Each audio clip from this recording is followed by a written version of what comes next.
Well, hello, Spring Lake Village students. Welcome back. This is Nick again. I'm happy to hear that you're all safe and sound after the recent wildfire scare. Now, as you know, I wanted to devote the entire month of October to contested elections in US history and begin first with a discussion of the Electoral College system, which elects our president every 4 years. But we're now down to 3 weeks in October, but hopefully I can find a way to double up and provide all 5 lectures in this condensed amount of time. So let's begin then with lecture number 1 on the Electoral College. Very important to understand this system, which, as you know, is even today quite controversial, was even controversial when it was first devised about 240 years ago. But I think it's very important to understand this rather unique system of electing executives. So let's begin then with understanding the Electoral College, a system born of compromise.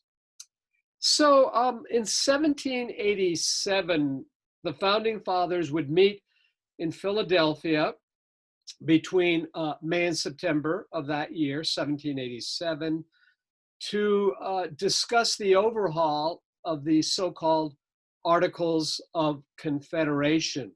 At the time, the United States was a very young nation of 13 states. Most of the United States was rural. There were, of course, some large population centers, including Philadelphia, New York, and Boston, but the majority of the 4 million inhabitants of the United States, so it's roughly about just a little over 1% of our current population. Amazing. The population change in about 240 years. But most of the United States just consisted of small farms and towns spread throughout the 13 states, the 13 original colonies. It's very important to sort of understand where the founding fathers got their ideas about drafting our form of government. And as many of you know, we're not actually a democracy.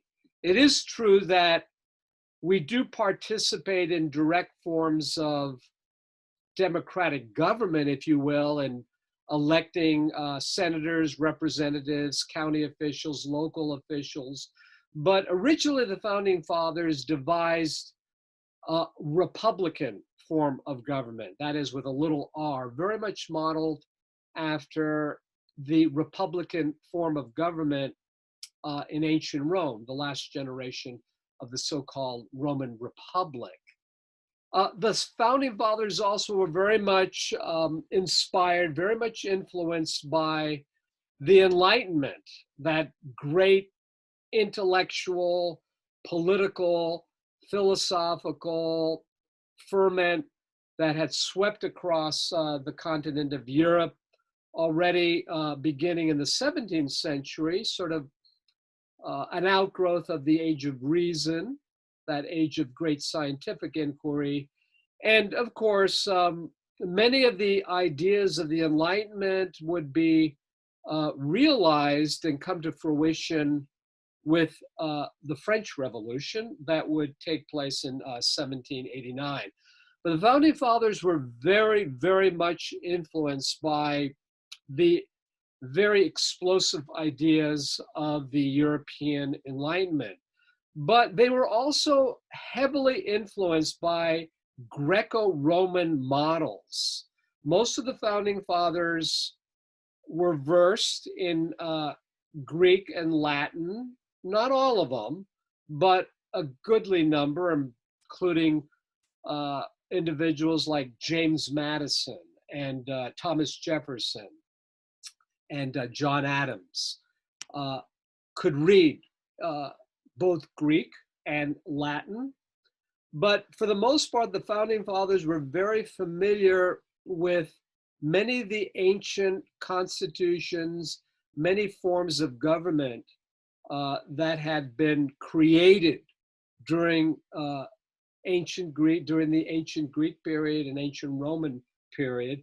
And in particular, they were very much influenced by the Roman Republican form of government. So it's important to understand their historical grounding and to what extent uh, their ideas about good government, in particular, the Polybian model of mixed government, harken back to those ancient models. You can, if you want a more scholarly understanding, you might read a book that came out, I think in about 1994 by Carl Richards called, or Carl Richard, I believe, called The Founders and the Classics, if you're interested in the extent to which the founding fathers were versed in the classics. So as I mentioned, the founding fathers would meet in Philadelphia between May and September of 1787 in order to overhaul the inadequate Articles of Confederation, kind of the pre-constitution, if you will, of our American Republic. They were inadequate and it had to be completely overhauled. There were many great delegates at that convention, including Benjamin Franklin, James Madison, often dubbed the father of the US Constitution, and a founding father who is very popular today, not only because of the musical, but the important role he had in the shaping of our robust federalist system of government. Of course, that individual is Alexander Hamilton. Now, at the convention, James Madison's Virginia plan would be used as sort of a starting block, as sort of the template, if you will, in the establishment of our system of government. In it, he calls for 3 branches of government: legislative, executive, and judicial branches, a system of checks and balances, but also how a national executive, that was the term given for a president, the chief executive officer at that time, but later termed president, as we see in the US Constitution as it was finally drafted. Under the Virginia plan, the national executive or president would be selected by the legislature, namely by the Congress. But after much wrangling and debate, the delegates decided that was not really a good idea. There might be a lot of chicanery, backroom dealing, just opportunities for more powerful members of the delegation to form little cabals in order to push their candidates. So that was scotched, that was abandoned.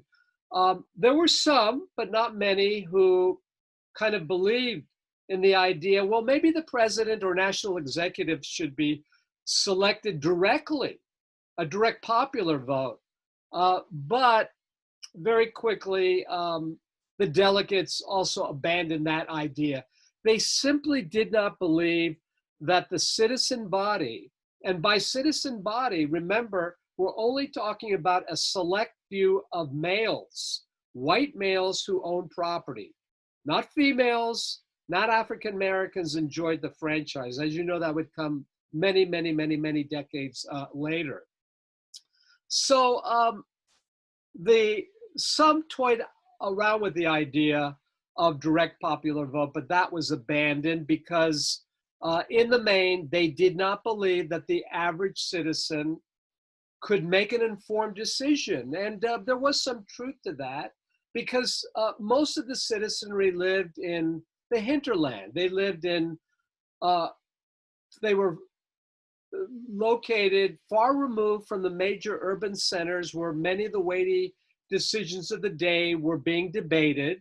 They were not on top of some of the most important decisions that would have to be made during the early years of the Republic. There were many who believed that many of these rurals, and most of them could not read or write, could be easily swayed by a demagogue, and it might result in mob rule, or as the ancient Greeks called an ochlocracy, rule of the mob. So a populist president appealing directly to these ill-informed rural voters could wield an enormous amount of power. So Roger Sherman was among those who decried the idea of popular vote, and also he was fearful that some of the larger states would necessarily have much more power in the determination of a national executive. Charles Pinckney of South Carolina concurred. An election by the people is liable to the most obvious and striking objections. They will be led by a few active and designing men. George Mason, whom you see here in the upper left-hand corner, it would be as unnatural to refer the choice of a proper character for chief magistrate to the people. Perhaps the loudest voice in opposition to a direct form of government, especially in the election of a president, was none other than Alexander Hamilton of New York, who termed the now famous expression, tyranny of the majority.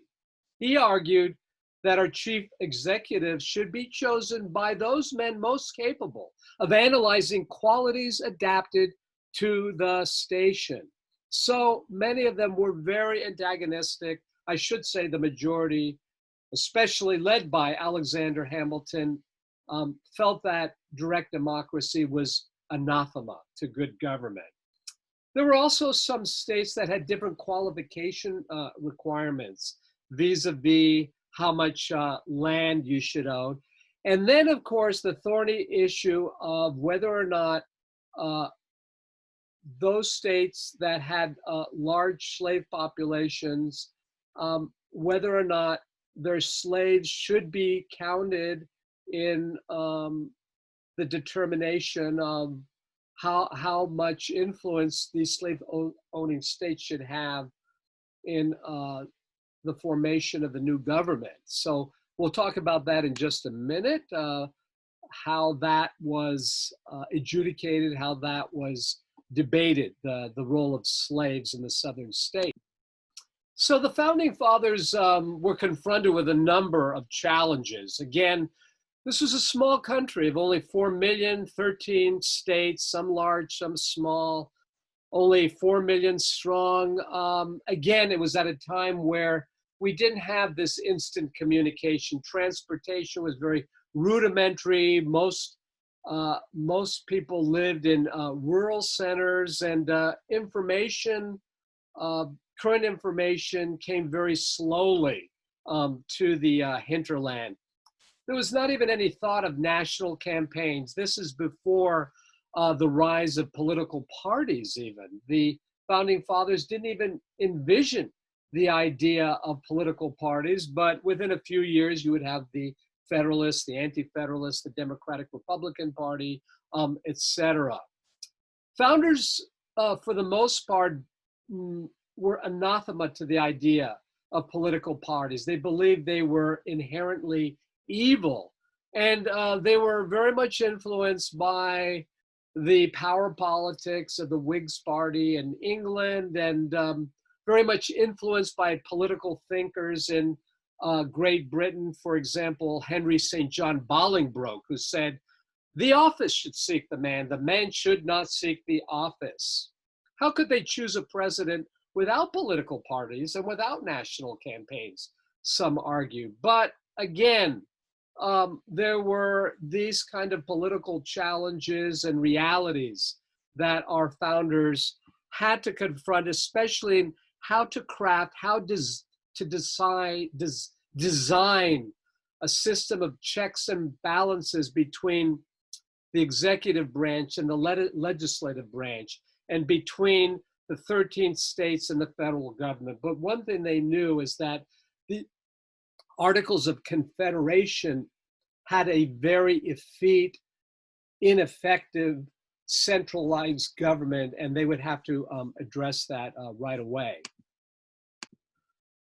So as I mentioned before, the founding fathers were very much influenced by Greek and Roman models when they debated the drafting of the US Constitution, and particularly as regards the election of a national executive or president. And actually, this deliberation was sort of put off near the end of the convention. Not until the late summer was discussion even entertained, even brought up regarding how to elect a president.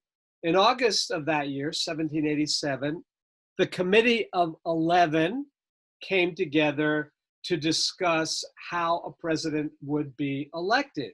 And they devised a system of electors who would form what would be called the Electoral College, a term that actually didn't come into use until about 14 or 15 years later. It was kind of akin to the way popes were elected to the throne of St. Peter. You're all familiar with the College of Cardinals who meet in conclave, all right, under lock and key in Vatican City to elect the next pope. Some similarity there. It called for those who were most knowledgeable and best informed, the best and the brightest, to serve as a college of electors to determine who should become the next president. And this College of Electors looked back to the Centurial Assembly of the late Roman Republic, in which adult male citizens of Rome were divided according to their class and wealth into what were called centuries, or groups of 100 men. So this College of Electors is very much patterned after the so-called Centurial Assembly. Again, you can see how the founding fathers were hearkening back to a model some nearly 2 millennia old. Again, their admiration for ancient systems of government. They had examined no less than 200 ancient constitutions, as well as Republican models and models of government of the Renaissance, and many of them were very familiar with Machiavelli's Il Principe, or the Prince. So once again, Alexander Hamilton was the protagonist, if you will, alongside Madison, perhaps the key player in formulating the key advantages of this sort of electoral college system. As I mentioned, he was altogether distrustful of popular government. He did not believe the average citizen, especially those living in the countryside, could make an informed decision.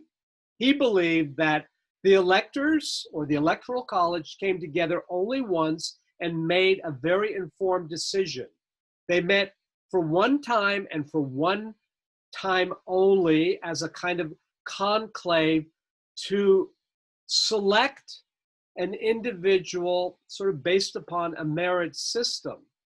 This would avoid a party-run legislature or a permanent body that could be over time influenced by outside forces that would be deleterious in the determination of who would be president. As he laid out, the election would take place among the individual 13 states, and this would prevent corruption in any state that would, as he said, taint the great body of the people. In the end, there would be majority rule among the 13 states. So the electors would come together one time from their disparate state capitals, having selected whom they believe would best represent the people. Moreover, none of the electors could hold federal office. And this was, again, to prevent any kind of corruption or undue influence. So once they met as a college, as a conclave, if you will, if there was no decisive majority, then it would fall to the House of Representatives to choose among the top 5 candidates. Hamilton was always concerned that somebody unqualified but with a talent for low intrigue and the little arts of popularity attaining high office, as he articulated in the Federalist paper number 60. So how many electors in the Electoral College? Well, most of you, I'm sure, are well aware that the number of those in the Electoral College are determined by how many representatives in each state plus the 2 senators. So, for example, California, I believe, has, if I'm not mistaken, is it 55 members of Congress? It could be a few more, plus 2 senators. So I think we have 57, it could be 59, but 57 electoral votes. But a major bone of contention had to do with the slave-owning states of the South. So there was a major rift between the northern non-slave-owning states and the slave-owning states of the South. So at the time of the Constitutional Convention held in Philadelphia in 1787, roughly 40% of people living in the southern states were Black slaves. But as you know, they could not vote.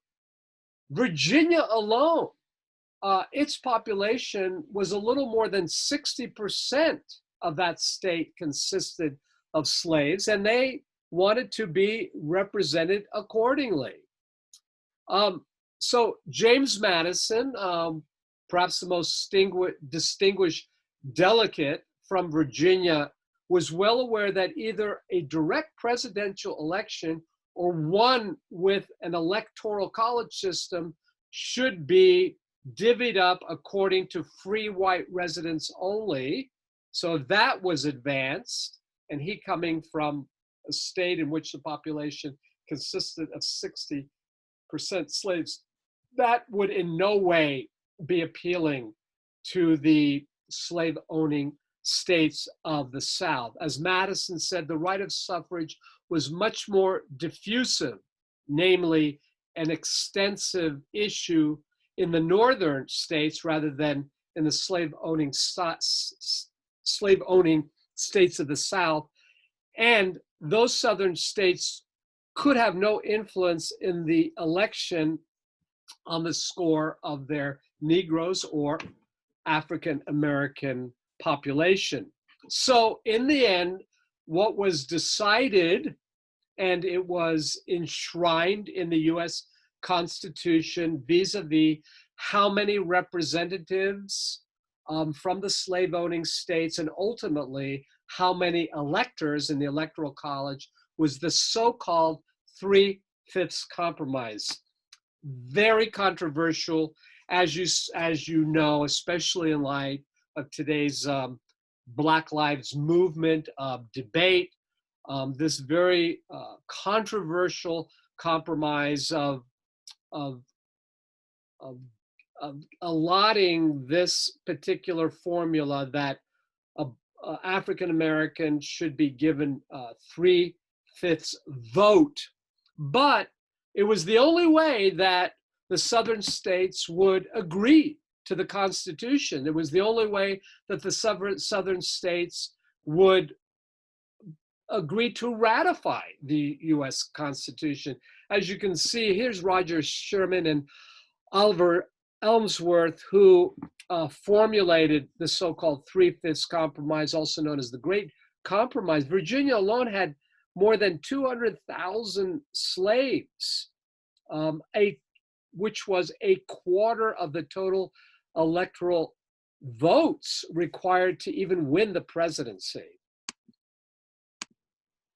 So the Electoral College was devised by the founding fathers at that convention held in 1787. As I mentioned, the term Electoral College actually does not appear in the United States. That term electors does, but not Electoral College. It did not come into parlance until the early 19th century, when the president, vice president, when the votes for president and vice president were cast. And the Electoral College is outlined in Article 2, Section 1 of the Constitution. And as I mentioned, each of the individual states, at that time there were 13, were allocated a number of electors that equaled the number of its US senators, and there were 2 senators, of course, from each state,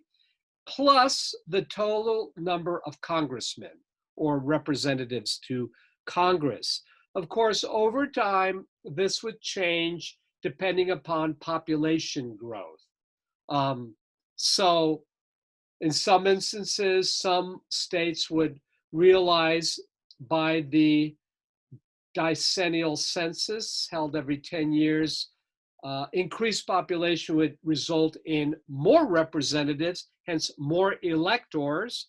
But as we will see when the final tabulation of the 2020 census, it looks like New York will probably lose at least 1 member, and California could lose up to 2.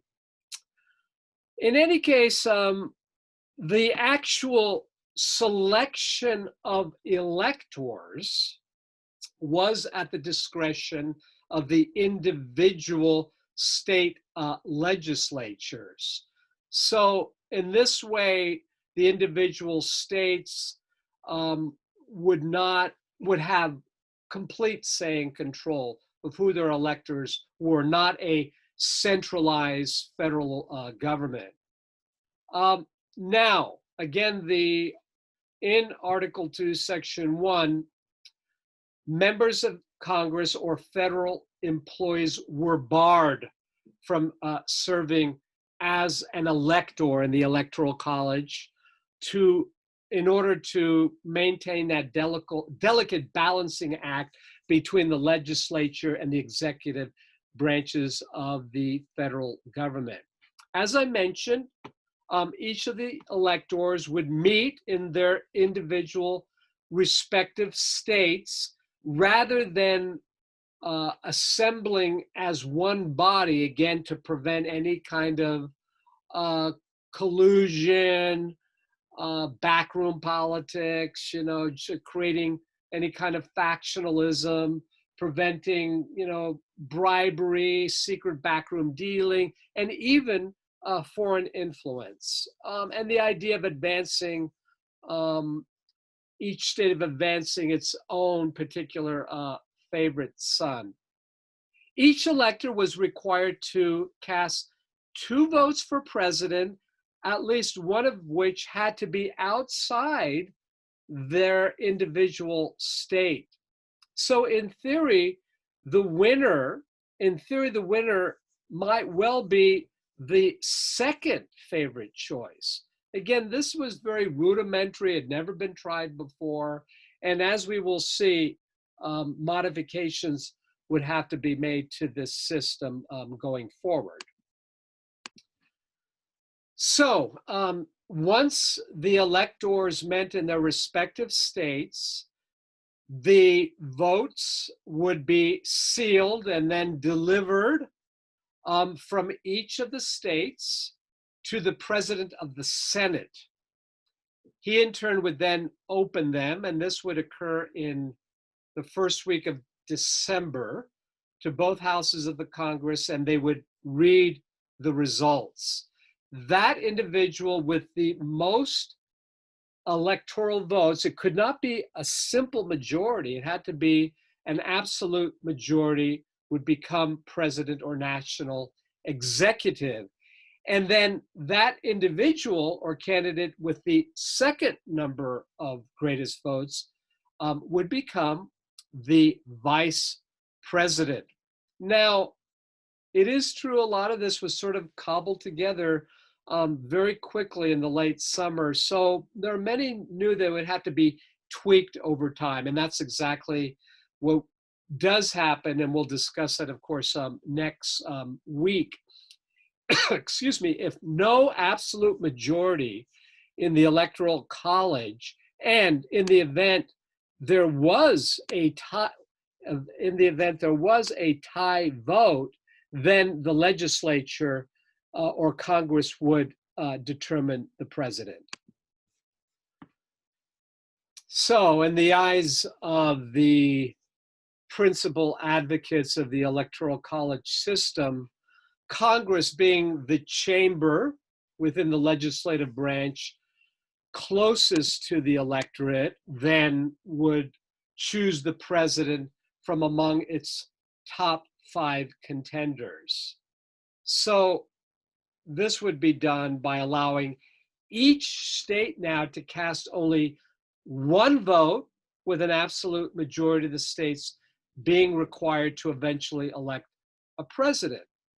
And then the vice presidency would go to whatever remaining contender had the greatest number of electoral votes. Now, in the event, under this scenario, there was another tie, then it would fall to the Senate to break the tie and decide among the 2 contenders. So it was a very elaborate system. Of course, it's very controversial today. Many people regard it as antiquated, but there are strong arguments on both sides, which we'll bring up as we go forward, advocating why the electoral system did work well. And of course, the strongest argument that you still hear voiced today is that if we reverted to a strictly popular vote, then the major population centers, so one thinks of Los Angeles, New York, Chicago, Philadelphia, these major, New York City, these major centers would wield, could in effect determine the outcome. And then candidates to office would pretty much ignore the rest of the country.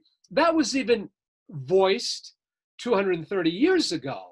Why should major population centers like Philadelphia, New York, Boston determine the next president if we use simply the popular vote? So that's probably the strongest argument, and there were others.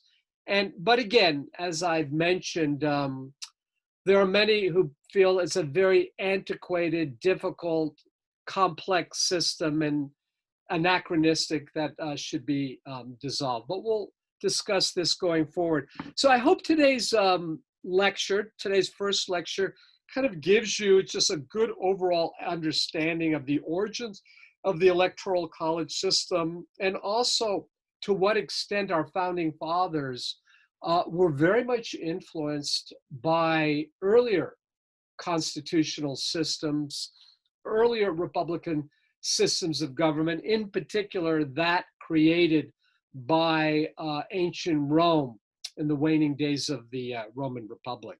So next week, we'll discuss our first controversial presidential election, namely the presidential election of 1800. So I hope you're all well. I'm glad you're back, safe and sound, back at Spring Lake Village.